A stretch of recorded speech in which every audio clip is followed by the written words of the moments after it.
ونعوذ بالله من شرور أنفسنا ومن سيئات أعمالنا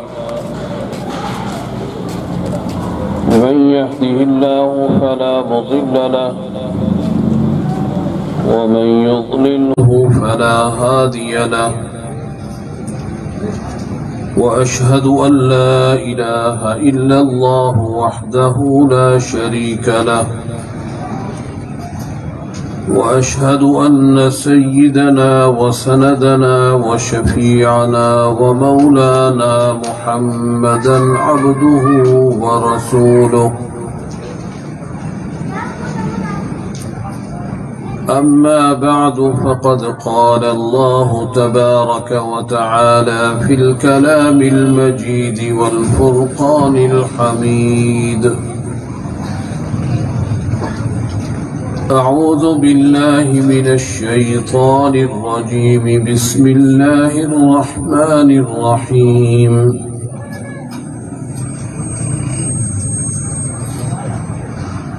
لقد من الله على المؤمنين إذ بعث فيهم رسولا صدق الله مولانا العظيم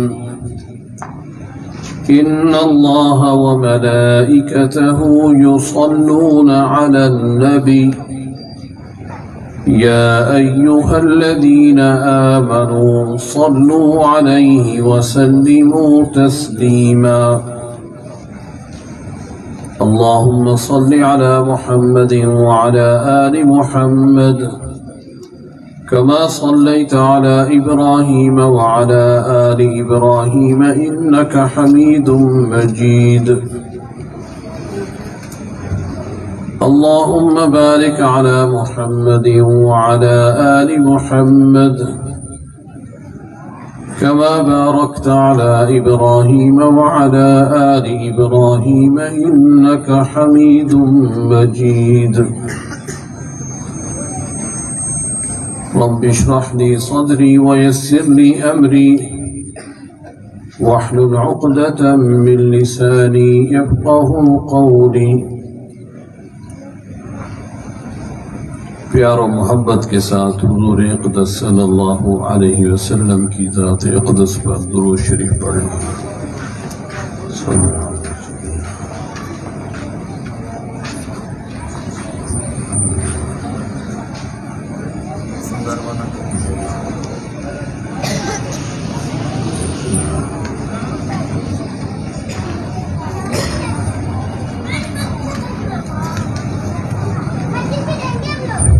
محترم دوستو بزرگوں،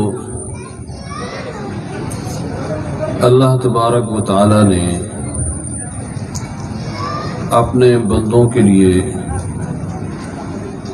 بے حد و حساب نعمتیں عطا فرمائی، لیکن ایک نعمت ایسی عطا فرمائی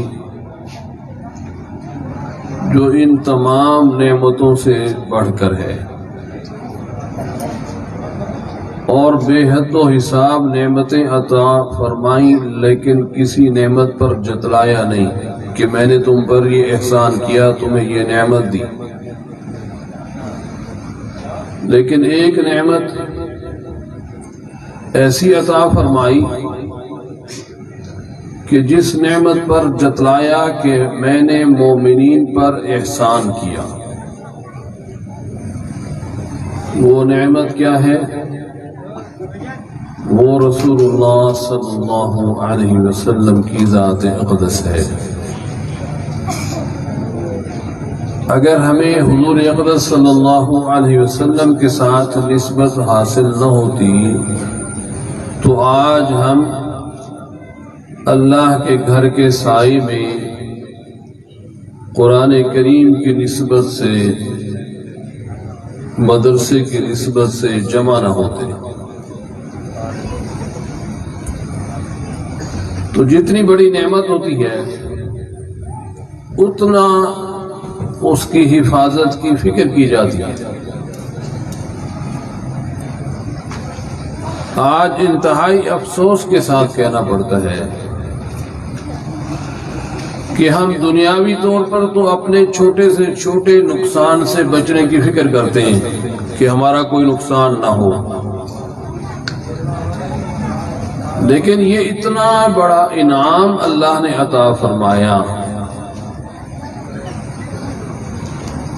یہ سلامت رہے نہ رہے ہمیں اس کی کوئی پرواہ نہیں۔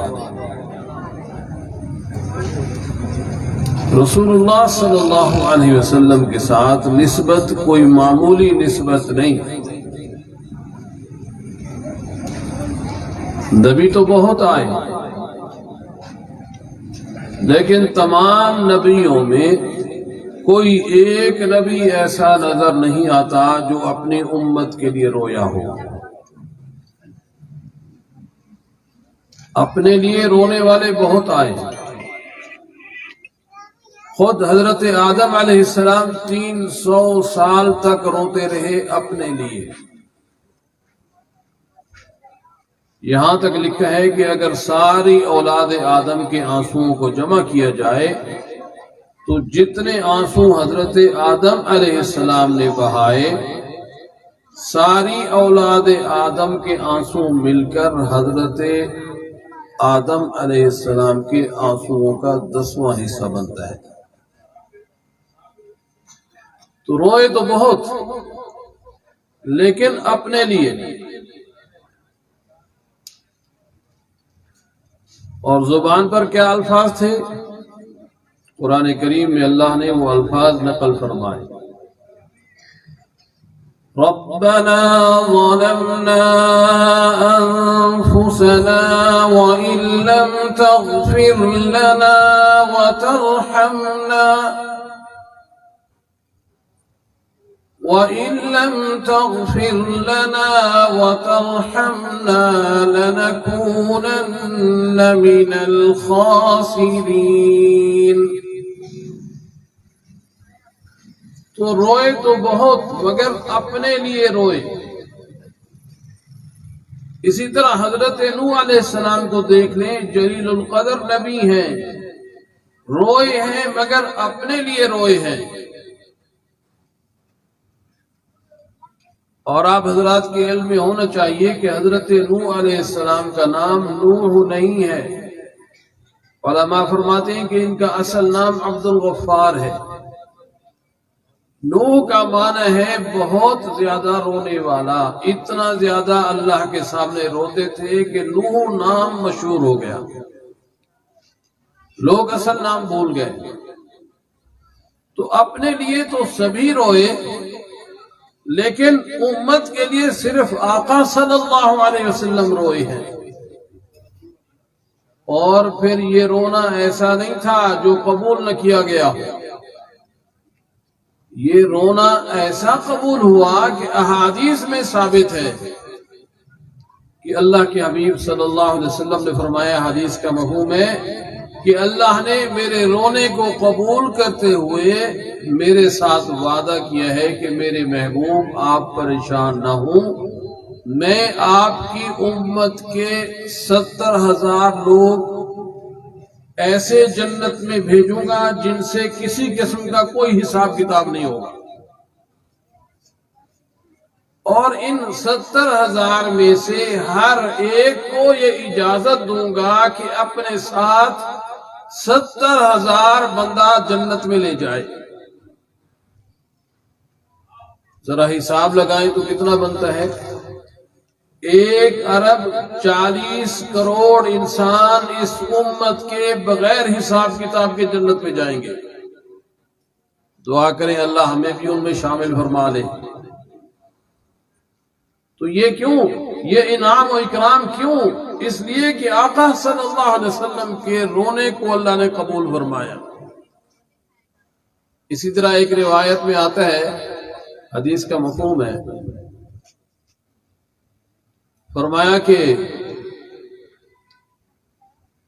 اللہ نے میرے رونے کو قبول کرتے ہوئے میرے ساتھ وعدہ کیا ہے کہ میرے محبوب آپ پریشان نہ ہوں، آپ کی امت کے وہ گناہگار جن کے لیے جہنم کا فیصلہ ہو چکا ہوگا ان کے گناہوں کی وجہ سے میں ان آپ کے امتیوں کی ایک لپ بھر کر تحفتاً آپ کو دے دوں گا، بلکہ روایات میں آتا ہے کہ 3 لبیں بھر کر آپ کو تحفتاً دوں گا کہ جائیں آپ ان کو جنت لے جائیں۔ تو حضور صلی اللہ علیہ وسلم چونکہ صحابہ کی محفل میں تشریف فرما کر یہ بات ارشاد فرما رہے تھے تو ساتھ میں ابو بکر عمر تشریف فرما تھے۔ حضرت عمر رضی اللہ تعالیٰ نے جیسے سنا فرمانے لگے، ابو بکر اللہ کتنا بڑا ہے کون جانتا ہے؟ وہ تو ہر وقت ہم سنتے رہتے ہیں اللہ اکبر اللہ اکبر، مطلب اس کا کیا ہے؟ اللہ بہت بڑا ہے۔ تو ابو بکر جب اللہ کو کسی نے نہیں دیکھا، اللہ کتنا بڑا ہے اس کا اندازہ کوئی لگا نہیں سکتا، تو اللہ کی لب کتنی بڑی ہوگی؟ ہو سکتا ہے پوری امت اللہ کی ایک لب میں آ جائے اور ساری کی ساری امت جنت بھیج دی جائے۔ تو اللہ کے حبیب صلی اللہ علیہ وسلم تشریف فرماتے، صحابہ فرماتے ہیں یہ گفتگو سن کر آقا صلی اللہ علیہ وسلم مسکرا رہے تھے۔ آپ کا مسکرانا اس بات کی دلیل ہے کہ یہ بھی ممکن ہے کہ پوری کی پوری امت بخشی جائے۔ لیکن دوستو فکر کی بات یہ ہے کہ یہ آقا صلی اللہ علیہ وسلم کے ساتھ جو نسبت اللہ نے عطا کی، اس کو سلامت رکھنے کی فکر کی جائے۔ شیطان آخر وقت تک اس کوشش میں رہتا ہے کہ بندہ اس نسبت سے محروم ہو جائے۔ میں اور آپ تو کسی کھاتے میں نہیں، بڑے بڑے اللہ کے ولی ایسے گزرے، ایک بہت بڑے علامہ، بہت بڑے محدث، آخر وقت ہے، شاگرد پاس بیٹھے ہیں، حکم یہ ہے کہ جب آپ کسی کو دیکھیں نا کہ اس کا آخر وقت آ گیا تو اس کو یوں نہ کہو کہ کلمہ پڑھ لو، کیوں؟ وہ بڑی تکلیف کا وقت ہوتا ہے، کہیں ایسا نہ ہو کہ وہ انکار کر دے۔ تو حکم کیا ہے کہ آپ کلمہ پڑھنا شروع کر دو تاکہ وہ بھی پڑھ لیں۔ تو شاگرد پاس بیٹھے ہیں، زور زور سے کلمے کا ورد کرنے لگے، غور کیا تو استاد جی کی زبان سے الفاظ نکل رہے ہیں کہ نہیں نہیں ابھی نہیں۔ تو شاگرد بڑے حیران کہ زندگی کے آخری لمحات ہیں، اگر ان لمحات میں کلمہ ابھی نہیں تو پھر کب؟ تھوڑی دیر بعد جب طبیعت سنبھلی، شاگردوں نے عرض کیا کہ استاد محترم ہم اس طرح کلمے کا ورد کر رہے تھے اور آپ فرما رہے تھے کہ نہیں نہیں ابھی نہیں۔ تو فرمایا کہ میں تم سے بات نہیں کر رہا تھا، میری بات شیطان سے ہو رہی تھی، وہ میرے سرانے کھڑا تھا، وہ مجھے کہہ رہا تھا کہ مجھ سے بچ کر نکل گیا، تو میں اس کو جواب دے رہا تھا کہ نہیں نہیں، جب تک سانس پوری نکل نہیں جاتی، روح پرواز کر نہیں جاتی، میں تیرے شر سے نہیں بچ سکتا۔ تو شیطان جو انسان کا سب سے بڑا دشمن ہے، وہ رات دن اس کوشش میں لگا ہے کہ کسی طرح امتی کا رسول اللہ صلی اللہ علیہ وسلم کے ساتھ تعلق ختم ہو جائے۔ تو جو آقا صلی اللہ علیہ وسلم اتنے مہربان، اتنی امت سے پیار کرنے والے کہ ہر وقت امت کے لیے رو رہے ہیں، وہ ہمیں ایسے لاوارث کیسے چھوڑ سکتے تھے؟ اس نسبت کو سلامت رکھنے کا ایک راستہ بتلا کر گئے ہیں۔ کیا؟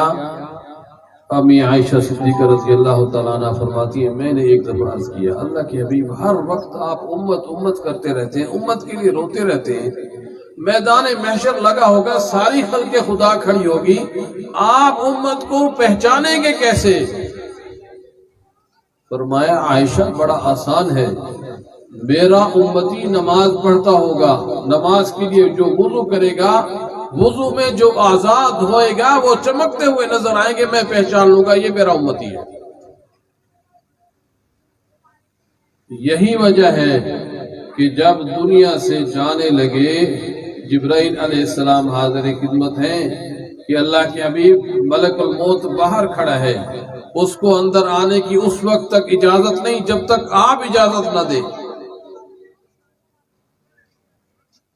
تو کیا فرمایا؟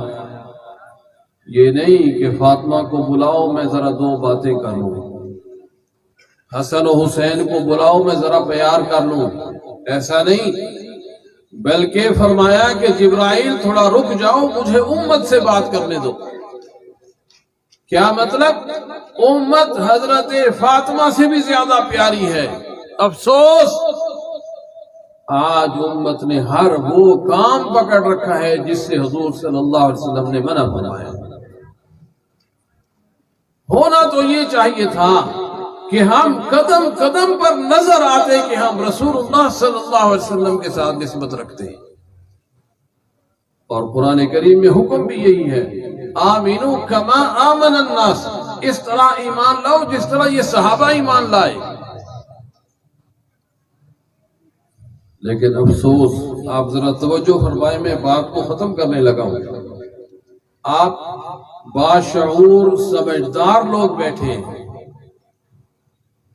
ذرا تصور کریں کہ جب بندہ دنیا سے جا رہا ہوتا ہے، اس کو پتہ ہوتا ہے کہ میرا اب وقت آخر آن پہنچا ہے، تو اس وقت وہ فضول قسم کی بات کبھی نہیں کرتا، انتہائی اہم وصیت، انتہائی اہم نصیحت، انتہائی اہم بات کرتا ہے۔ تو جاؤ علماء سے پوچھو، رسول اللہ صلی اللہ علیہ وسلم جب اس دنیا سے پردہ فرمانے والے تھے تو امت سے جو بات کی ہے وہ واقعی انتہائی اہمیت کی حامل تھی، اس لیے وہ بات کی۔ وہ بات کیا تھی؟ الصلاۃ، الصلاۃ، نماز کا خیال کرنا، نماز کا خیال کرنا۔ کیوں؟ انسان جب دنیا داری میں مست ہو جاتا ہے تو یہ نسبت کمزور پڑ جاتی ہے۔ اس کے لیے ایک راستہ بتایا کہ اللہ کے گھر میں آؤ گے تو وہ نسبت تازہ ہوتی رہے گی۔ یہاں تک فرمایا، حدیث پاک میں آتا ہے کہ بندہ اللہ کے گھر میں آتا ہے، جیسے آج آپ ایک نیک محفل میں شریک ہیں، اس طرح کی محفلوں میں جب بندہ شریک ہوتا ہے تو ایمان تازہ ہوتا ہے۔ اور حدیث پاک کا مفہوم ہے، بندہ نیک محفلوں میں آتا ہے، بندہ اللہ کے گھر میں آتا ہے، وَعَلَيْهِمْ ذُنُوبٌ كَأَمْثَالِ الْجِبَالِ، اس کے سر پر اتنے بڑے بڑے گناہ ہوتے ہیں جیسے بڑے بڑے پہاڑ ہوں۔ لیکن فرمایا کہ جیسے ہی وہ وہاں سے واپس لوٹتا ہے تو اس کے ذمے کوئی گناہ باقی نہیں رہتا۔ اس لیے آقا صلی اللہ علیہ وسلم ایک نسخہ دے کر گئے ہیں، بھائی اللہ کے گھر میں آنا جانا رکھنا۔ کیوں؟ تاکہ تمہاری میرے ساتھ نسبت جو ہے یہ سلامت رہے۔ ورنہ جائیں علماء سے پوچھیں، احادیث میں موجود ہے، صحابہ نے پوچھا اللہ کے حبیب مسلمان اور کافر میں کیا فرق ہے؟ فرمایا واضح فرق ہے، مسلمان نماز پڑھتا ہے، کافر نماز نہیں پڑھتا۔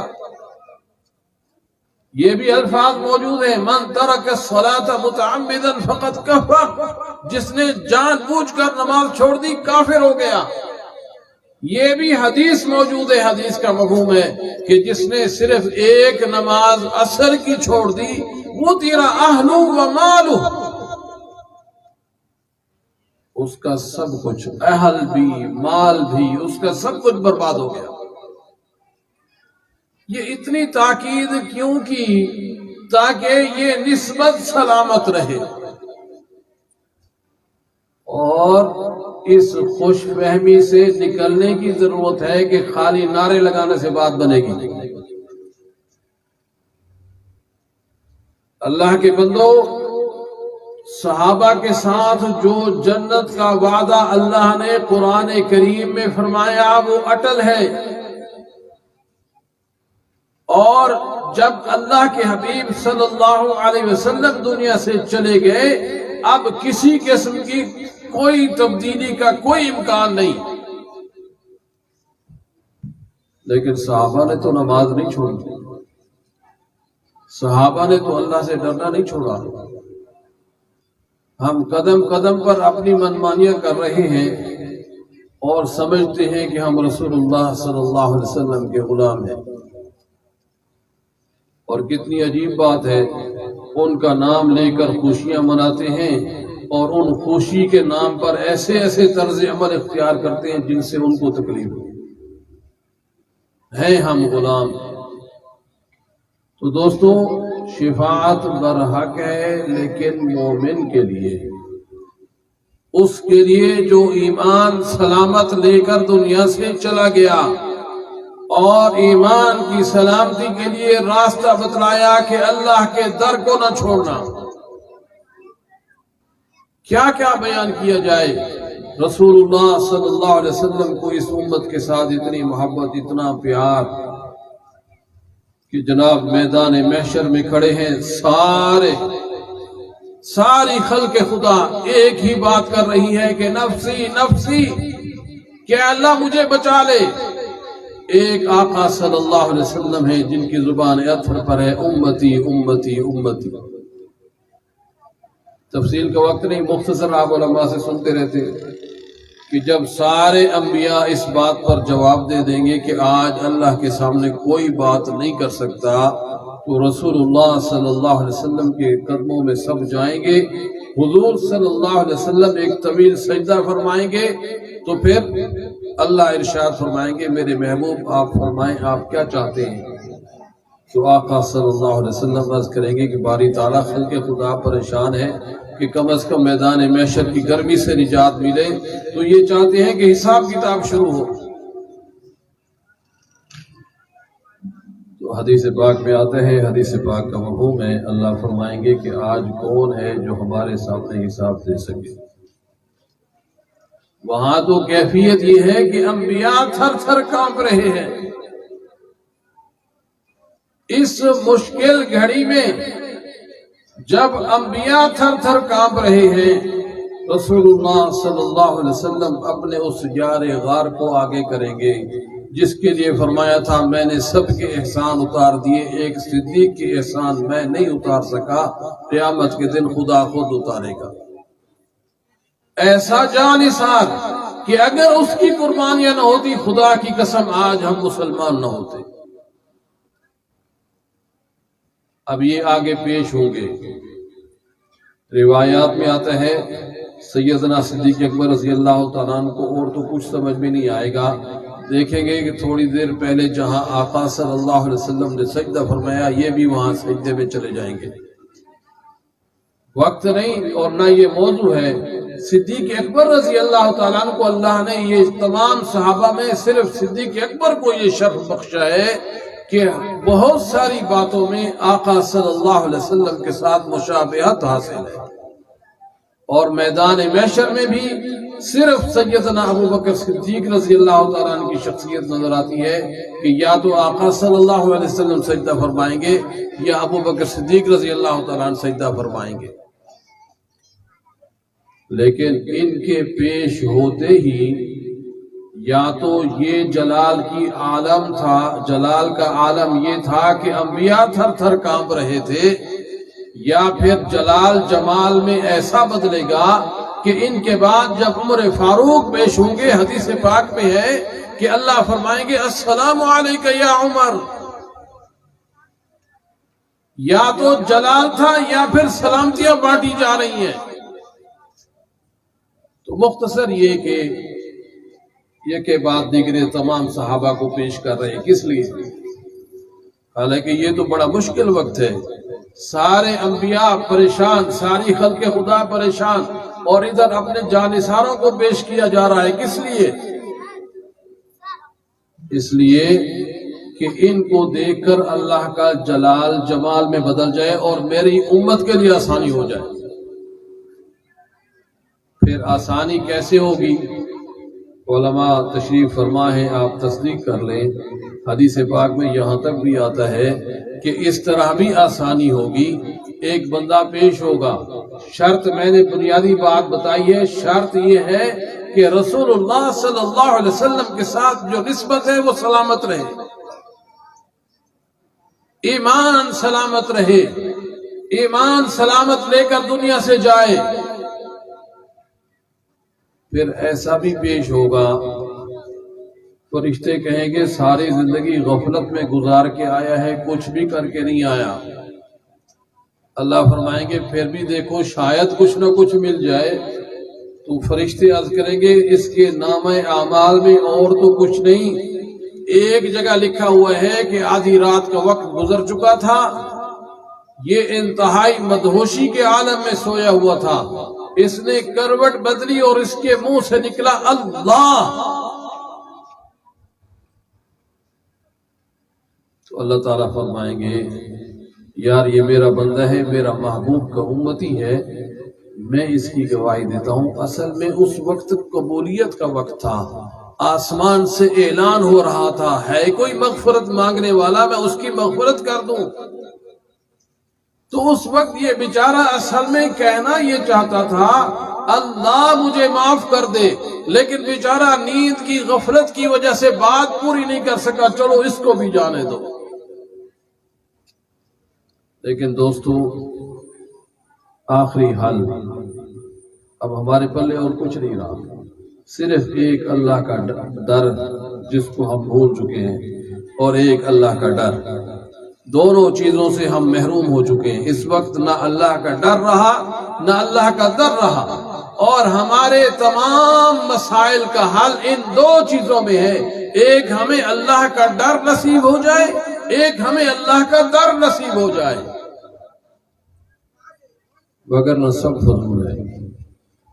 قرآن کریم میں اللہ نے فرمایا واضح طور پر انما يتقبل اللہ من المتقین، فرمایا کہ اعمال پکی بات ہے صرف ان کے قبول کیے جاتے ہیں جو اللہ سے ڈرنے والے ہوں۔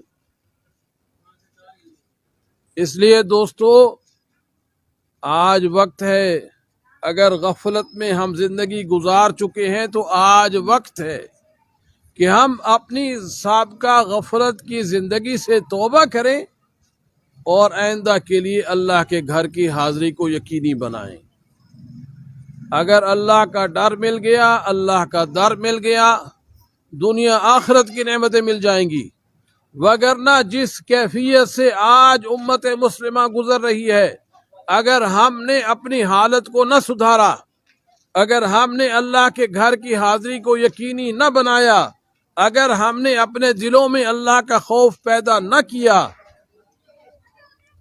تو یہ مسائل حل ہونے کی بجائے اور بگڑتے چلے جائیں گے اور بگڑتے چلے جائیں گے، پھر ہمارے پاس اس کا کوئی حل بھی نہیں ہوگا۔ اس لیے آج وقت ہے کہ ہم اللہ کو راضی کرنے والے بن جائیں۔ اللہ تعالیٰ سے دعا ہے کہ اللہ تعالیٰ ہمیں اپنے گھر کی 5 وقت با جماعت مقبول حاضری نصیب فرمائے، اور ہمیں صحیح معنوں میں رسول اللہ صلی اللہ علیہ وسلم کی غلامی نصیب فرمائے۔ وآخر دعوانا ان الحمد للہ رب العالمین۔